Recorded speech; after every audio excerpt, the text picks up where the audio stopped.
আমির হামজা রাদিয়াল্লাহু তাআলা যাওয়ার পূর্বে যখন বাবাজি আমার নবীর কষ্টের কথা শুনেছে, আমির হামজা রাগান্বিত হয়ে আবু জাহেলের কাছে মক্কায় কাবা ঘরের নিকটে গেছে। দেখে আবু জাহেল বসে রয়েছে, নিজের ধনুক দিয়া আবু জাহেলের মাথায় আঘাত করেছে। আবু জাহেলের মাথাটা ফেটে গিয়েছে, বলুন সুবহানাল্লাহ।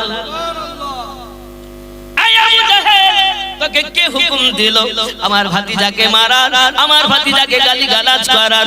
আব্বাজি আমার সোনা মানিকেরা আবু জাহেলকে যখন আঘাত করেছে, সোনা মানিক আমার আপনার নবী পাক সাল্লাল্লাহু আলাইহি ওয়াসাল্লামের কাছে গিয়ে বলছেন, হুজুর আপনাকে যারা আঘাত করেছে, আপনারা যাকে মেরেছে, আপনাকে যারা আঘাত দিয়েছে, আমি আবু জাহেলকে আঘাত করে এসেছি। আমার আপনার নবী বলেন, চাচাজি আমি নবীজি খুশি হতে পারি নাই, আমি রাসূল তখনই খুশি হব। আমি না এসেছি চাচা সংহার করিতে, তুমি কেন চাও চাচা প্রতিশোধ নিতে? হিংসা ছাড়ো, দোয়া করো মক্কাবাসী পর, ছাইয়া কুফারি চাল হও দিনদার। আমি না এসেছি চাচা সংহার করিতে, তুমি কেন চাও চাচা প্রতিশোধ নিতে? ওগো বাবাজি আমার আমির হামজা রাদিয়াল্লাহু তাআলা বলেন, নবীজি এতদিন পর্যন্ত আমি ইসলাম গ্রহণ করিনি, আজ আমি ভাতিজা মুস্তাফা তোমার মুখে হাঁটি ফোটানোর জন্য সত্য ইসলাম আমি রাতের বেলায় বিছানায় ঘুমিয়ে আমার মনের ভিতরে চিন্তা চেতনা হয়, আল্লাহ আপনি আমাকে সঠিক পথ দেখান। আমি স্বপ্ন দেখেছি কলেমা পড়ার, আমাকে কলেমা পড়ায়া মুসলমান বানায়া দেন। ওগো আমার সোনা মানিকেরা আমির হামজা রাদিয়াল্লাহু তাআলা দিকে কলেমা পড়েছেন, ওইদিকে বাবা 39টি মুসলমান হয়ে গেছে। হযরত ওমর রাদিয়াল্লাহু তাআলা তো আপনার ইসলাম গ্রহণ করেছেন। এই দুই পীর যোদ্ধা ইসলাম গ্রহণ করার পর ইসলাম সবুজ রং ধারণ করেছে। চিৎকার মেরে বলুন সুবহানাল্লাহ। এদিকে গাউসে আজম মাইনুদ্দিন চিশতি আজমিরি, মুজাদ্দিদ আল বেসানি, এনাদের জন্য ভারত ইসলাম এসেছে। আর ওইদিকে হযরতে আমির হামজা রাদিয়াল্লাহু তাআলা আনহু, হযরতে ওমর রাদিয়াল্লাহু তাআলা আনহু, এনাদের প্রথম স্টেজে ইসলাম গ্রহণ করার পরে ইসলাম সবুজ রং ধারণ করেছে। প্রকাশ্যভাবে ইসলামের জন্য সবাই প্রচার করে। আজ আর গোপন ভাবে কিছু হবে না, যা হবে প্রকাশ্য। ফারুকে আজম বলেন, আছে কোন মায়ের পুত, আছে কোন মায়ের লাল, मुस्तफा को गाली दे है कोई, अगर कोई मुस्तफा को गाली देना चाहे सबसे पहले उमर से मुकाबिला करना पड़ेगा। আছে কেউ মায়ের পুত মুস্তাফাকে গালি দেবে, সর্বপ্রথম আমি ওমরের সঙ্গে তাকে আগে মোকাবিলা করতে হবে।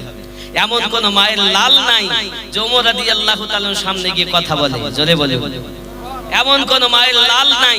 আমির হামজা রাদিয়াল্লাহু তাআলা যখন আবু জাহেলকে মেরেছে মক্কার কাবা ঘরে, বহু দুশমনেরা আছে, তা আমির হামজার রাগ দেখে সব ভয়ে থরথর করে কাঁপছে। আবু জাহেল বলছে, খবরদার ওকে যেতে দাও, কিছু বলো না। আমির হামজা আজকে রাগান্বিত হয়েছে। ও বাবা, আপনি জানেন না যে রাস্তা দিয়ে আমির হামজা রাদিয়াল্লাহু তাআলা যেতেন, দুশমনেরা ভয়ে থরথর করে কাঁপতো। ওমর রাদিয়াল্লাহু তাআলা যে রাস্তায় যেতেন, দুশমনেরা ভয়ে কাঁপতো। কেন?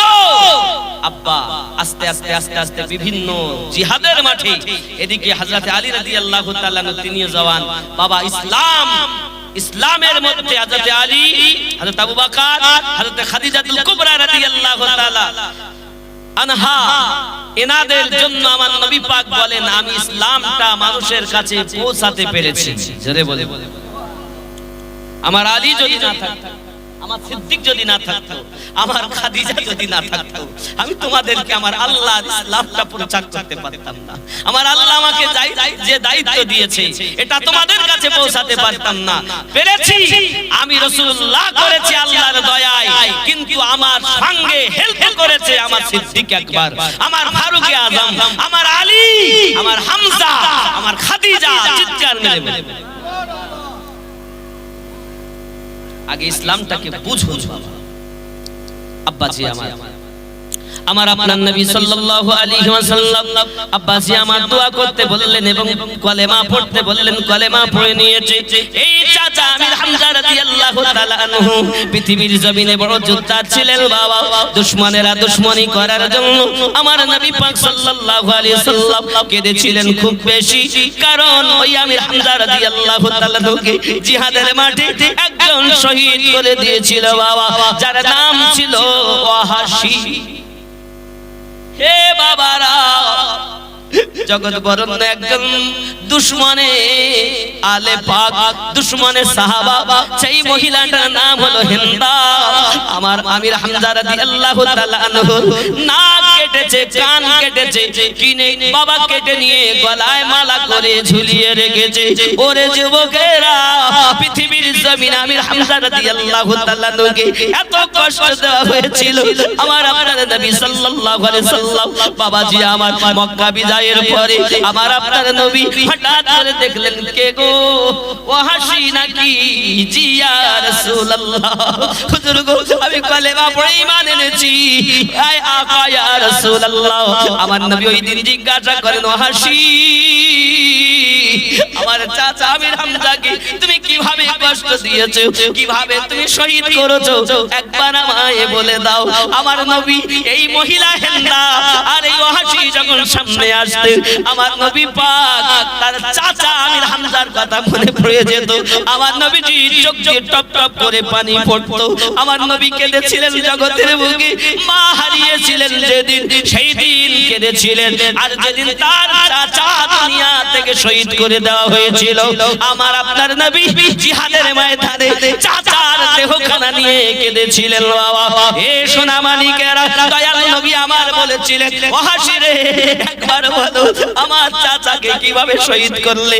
আমার চাচা তো বড় বীর পুরুষ, আমার চাচা তো বড় যোদ্ধা, কিভাবে তুমি তাকে কাজ করেছো।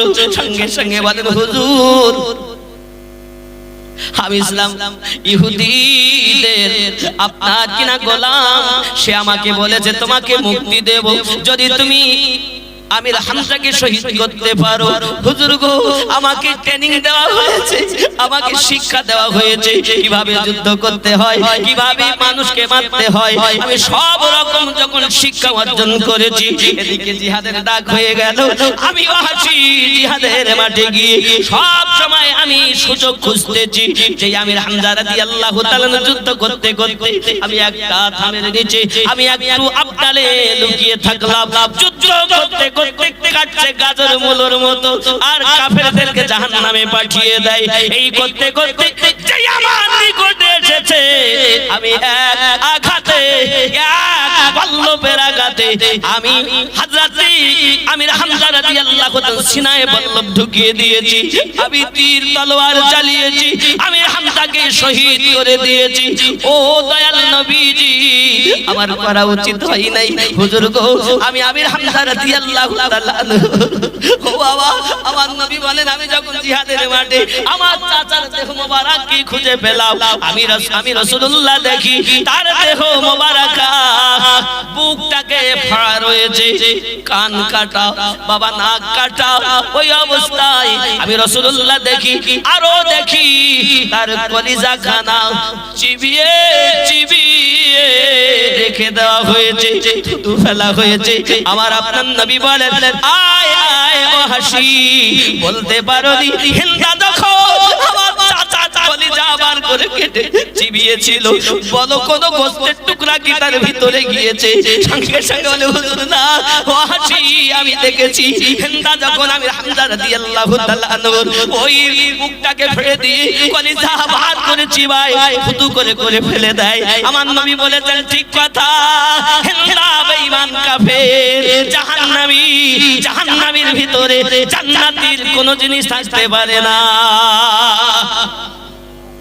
এ বন্ধু, আমি আপনাদের বুঝাতে চাচ্ছি বাবা, আমার নবী সাল্লাল্লাহু আলাইহি সাল্লামের প্রেমে সাহাবী রাসূলেরা জীবন দান করেছেন, জীবনকে শহীদ করে দিয়েছেন। এখন আর জিহাদ নাই, এখন আর বিশ্বযুদ্ধ নাই, ইসলামের জন্য জিহাদ নাই। এখন সবথেকে বড় জিহাদ হলো মুমিন মুসলমান নিজের নফসের সঙ্গে যুদ্ধ করো। ওগো নবী ওলি জীবন ভরে মনের সঙ্গে যুদ্ধ করে রে, যে কাজ করে খোদার আদেশ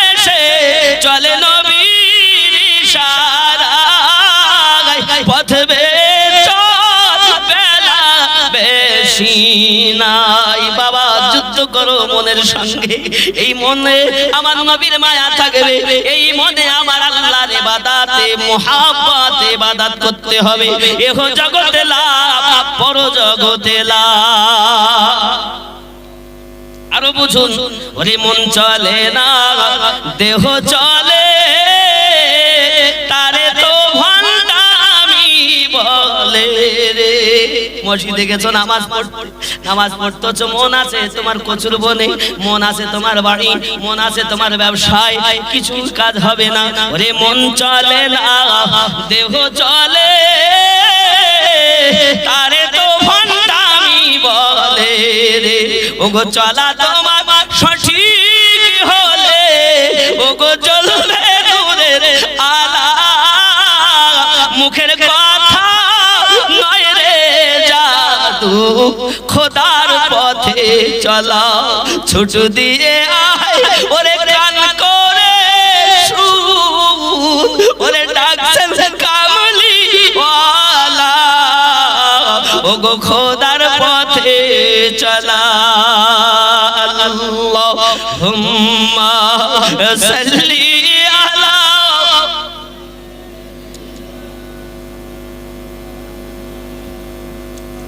ওয়া আলা আলি সাইয়্যিদিনা। আমার বাবার নফসের সঙ্গে যুদ্ধ করো, চলা যদি ভালো হয় বাপ, নিশ্চিত নূরের আলো আমাদের অন্তরে জ্বলবে।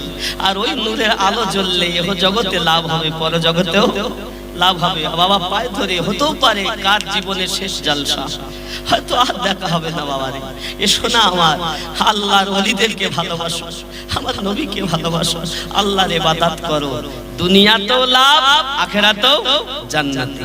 ঠিক কি না? আব্বা আমার, আব্বা কি লিখছেন এখানে? প্যান্ডেল বাবু 20,000 লাগবে। আচ্ছা, এমন কোন মালিক মুজাহিদ আছেন 2000 টাকা দিতে পারেন, 5000 টাকা দিতে পারেন আগামী বছরে জালসার জন্য? ও বাবা আছেন কেউ মালিক মুজাহিদ? মায়ের নামে, বাপের নামে। অনেকে হয়তো বলবেন হুজুর খানা খাওয়াবো, তার জন্য হাদিস শরীফে আছে। আমি একটা হাদিস আপনাদেরকে আগে দেখাই, শোনাই। অনেকে বলে খানা খাওয়ানো হাদিস শরীফে নেই। কি বলে? হাদিস শরীফে খানা খাওয়ানো নেই বলে না, বলে কি না?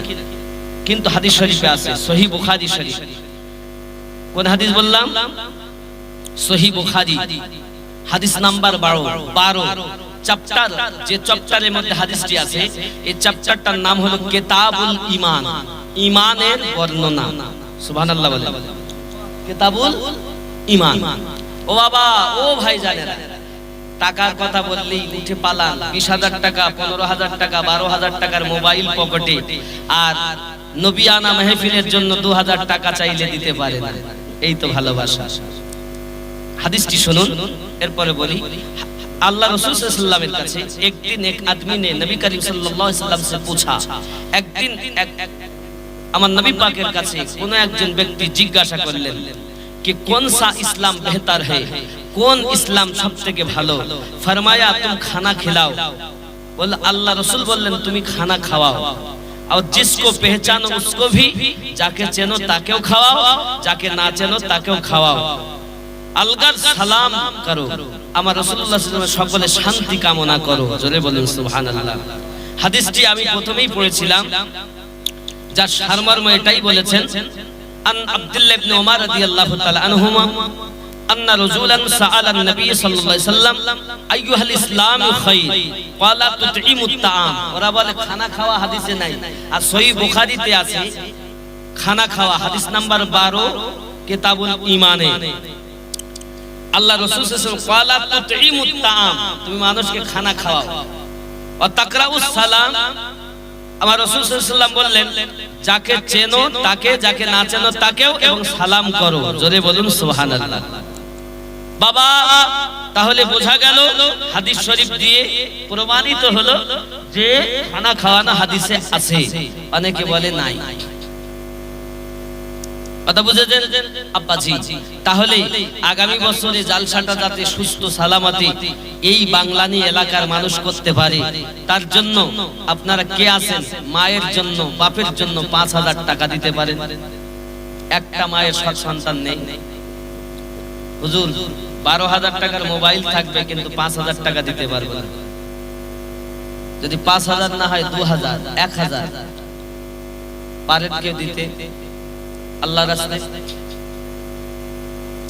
আমরা সুন্নি মুসলমান, মোরা সুন্নি মুসলমান, প্রয়োজন হলে নবীর প্রেমে দিব নিজের জান। মোরা সুন্নি মুসলমান, মোরা কি মুসলমান? সুন্নি মুসলমান। কে আছেন বাবা 1,000 2,000 টাকা দিতে পারে? আমার বাপজি আসছে, মনে হয় কিছু বলবেন। আপনার নাম কি? গোলাপ রহমান গাজী, পিতা মাতা আব্বা নাই মা নাই, ভাই বোন দুনিয়া থেকে বিদায় নিয়েছে। আল্লাহ তাদের নামে 2,000 টাকা দেবে। নারী তাকবীর, আরো জোরে নারী তাকবীর, নারী রিসালাত। আয় আল্লাহ দান কবুল করুন, আল্লাহ রুজিতে বরকত দিন। আব্বা হারা মা হারা মনে বেদনা, যদি আব্বা থাকতো খেতে দিতাম, আম্মা যদি থাকতো ভালো পোশাক দিতাম।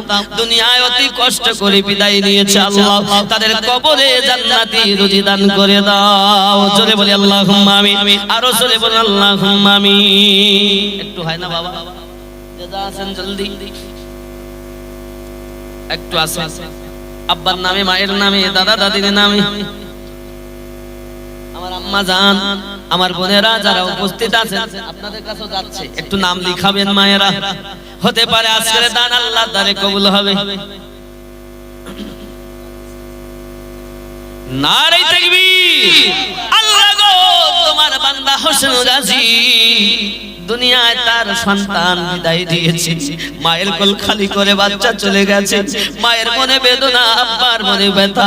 আল্লাহ তার কবরকে জান্নাতের টুকরা বানিয়ে দিন, আল্লাহ কবরকে জান্নাতের বাগান বানিয়ে দিন। আরো জোরে বলুন আল্লাহুম্মা আমিন। নারী তাকবীর, একটু জোরে তাকবীর না নারী তাকবীর। আপনাদের আওয়াজ কি একেবারে লো? আরো জোরে নারী তাকবীর।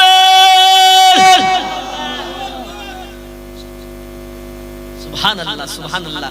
মুহাম্মদ আশারুল মোল্লা, আল্লাহ আপনার বান্দা মুহাম্মদ আশারুল থাকতে পারে না, বলে হুজুর আমিও 2,000 টাকা আগামী বছরের জন্য দেব। আল্লাহ কবুল করো, কবুল করো। মনের বাসনা খানায় কাবা না দেখায়া কারো মরণ দিও না। জোরে বলি আল্লাহুম্মা আমিন। নারী তাকবীর। আব্বা আর একটু হয় না আব্বা, একটু আগে জলদি জলদি আসেন। আপনারা যত তাড়াতাড়ি আসবেন আমার মনে হয় ভাইজান আছেন মাওলানা মোহাম্মদ রবিউল ইসলাম সাহেব, তিনি আসবেন ইনশাআল্লাহ তাআলা। সুন্দর বক্তব্য রাখেন, উনি আসবেন। এটা কত 200 টাকা। আরাবুল হোসেন মোল্লা ও দাদার নামে দেবে 200 টাকা দিয়েছে। আল্লাহ দাদা নাই মনে কত ব্যথা। আমার নবী সাল্লাল্লাহু আলাইহি সাল্লাম নাতিপুতি দিয়ে খেলা করেছেন, আনন্দ করেছেন। দাদারা নানারা বাচ্চা নিয়ে খেলা করে, আজ দাদু হারা হয়েছে, দাদার নামে 200 টাকা। আল্লাহ গো ওই বাচ্চার মনের বাসনা পূর্ণ করে দাও, নেক জায়েজ নিয়তকে কবুল করে নাও। লা ইলাহা ইল্লাল্লাহ, লা ইল্লাল্লাহু মুহাম্মাদুর রাসূলুল্লাহ সাল্লাল্লাহু আলাইহি ওয়াসাল্লাম। আব্বাজি আমার পৃথিবীর জমিনে দানের সুযোগ সকলকে আল্লাহ টাকা দিয়েছেন, অর্থ দিয়েছেন, মন সকলের এক আল্লাহ পাক দেননি। এই মনে যদি নবী পাকের মায়া নিশ্চিত সে নবিয়া নামে ফেলে দেবে। সুবহানাল্লাহ।